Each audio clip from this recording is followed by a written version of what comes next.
Control of any vehicle actually begins before you ever start the engine.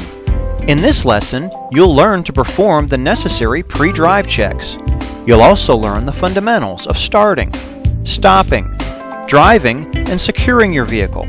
All of these will help you to better control your vehicle so you become a safe and defensive driver. Now let's get started. First, we'll go over your 6 pre-drive checks. Number 1, make sure all doors are locked. Number 2, adjust your seat so that you're comfortable, your arms and legs slightly bent. Make sure that you can see over the steering wheel and that you can reach the pedals easily. Number 3, fasten your safety belt and shoulder harness, and always make sure your passengers do the same.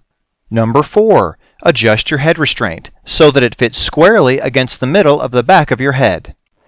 Number 5, adjust your rear and side view mirrors. Make sure not to lean towards your mirrors when adjusting them. Adjust your rear view mirror so you can see as much out the rear window as possible. Adjust your left side view mirror so the side of your car is barely visible from the normal driving position. Do the same for your right side mirror as well. Number 6, place the key in the ignition and sit with your back firmly against the seat. Before we start the car, let's make sure you understand the use and limitations of your mirrors. When your side and rear view mirrors are properly adjusted, you should be able to use them without much head movement. These mirrors permit you to see cars approaching from the side and the rear. However, there will always be blind spots, areas that you can't see with your mirrors. To compensate for these blind spots, quickly look over your shoulder before pulling out or changing lanes. Now let's get ready to drive. First, make sure your parking brake is set and your gear selector is in park or neutral with the stick shift. Place your right foot on the brake pedal and start your engine. Place the gear selector in drive. Release the parking brake. Check for traffic ahead and in your side and rear view mirrors. Always glance in your rear view mirror before braking to be sure that any following cars have enough room to stop. To remind you, we'll highlight the mirror. And always use your turn signal when entering traffic as well as for turning and changing lanes. Before you pull into traffic, make sure to signal, check your blind spot, and your mirrors. When it's clear, move your foot from the brake pedal to the accelerator and gradually apply pressure.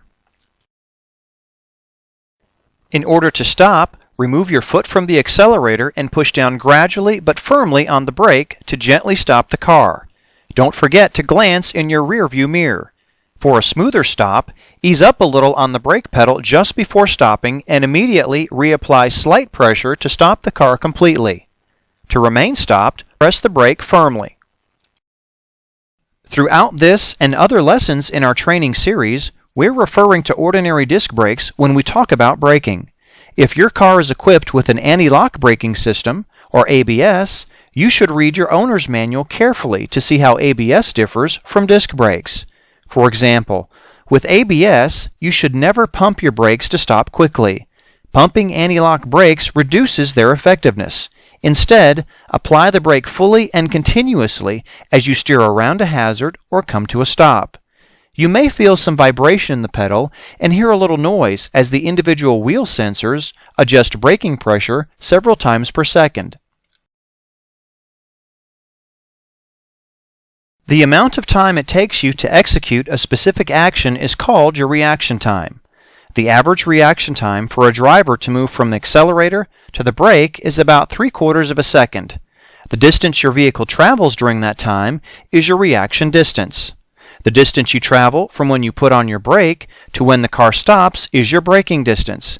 Reaction distance plus braking distance equals total stopping distance, which will vary depending upon your speed. Take a look at this chart. There's a big difference in how far your car travels at 25 miles per hour, the speed on most residential streets, than at 65 miles per hour, the speed limit on some interstate highways.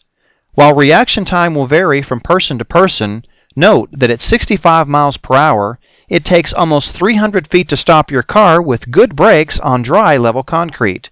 That's almost 6 times the distance needed to stop at 25 miles per hour. Now that you've seen how speed affects your ability to stop, let's review steering techniques. A sharp turn may require you to turn the steering wheel as much as 360 degrees, or one complete turn.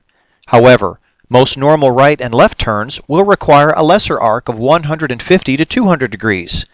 In contrast, the amount of turning required for a lane change is typically 30 degrees or less, or about the same amount you need when pulling away from a curb.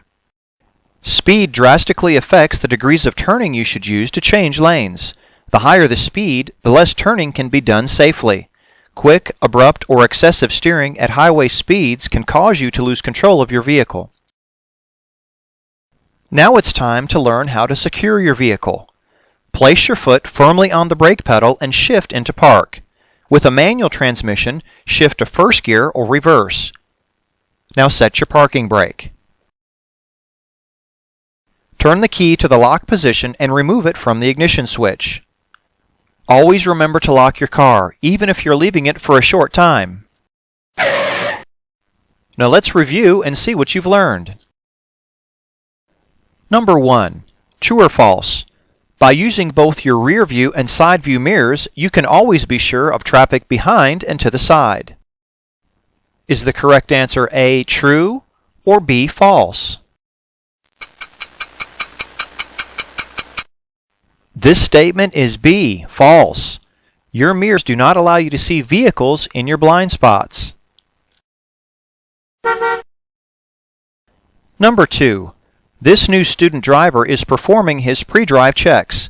In addition to placing the key in the ignition prematurely, what other mistake did he make? A. He forgot to use his turn signal. B. He forgot to check his blind spot. C. He forgot to fasten his safety belt. Or D. He forgot to check the oil pressure.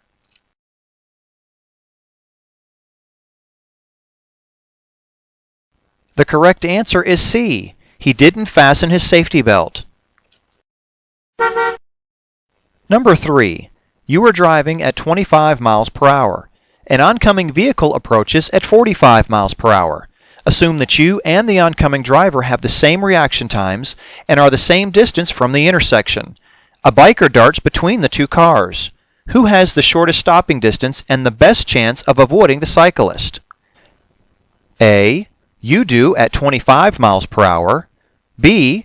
The oncoming vehicle at 45 miles per hour. C. The stopping distances would be the same. Or D. It's not possible to determine.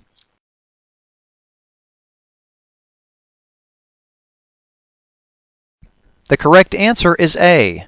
Your stopping distance is much shorter at 25 miles per hour than the other drivers at 45 miles per hour.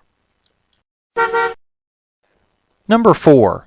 You can reduce your stopping distance by pumping your anti-lock brakes in rapid succession. Is the correct answer A, true, or B, false?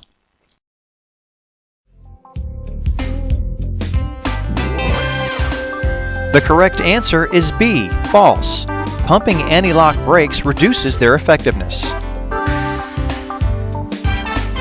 Remember, one very important element for vehicle control is to never drink and drive.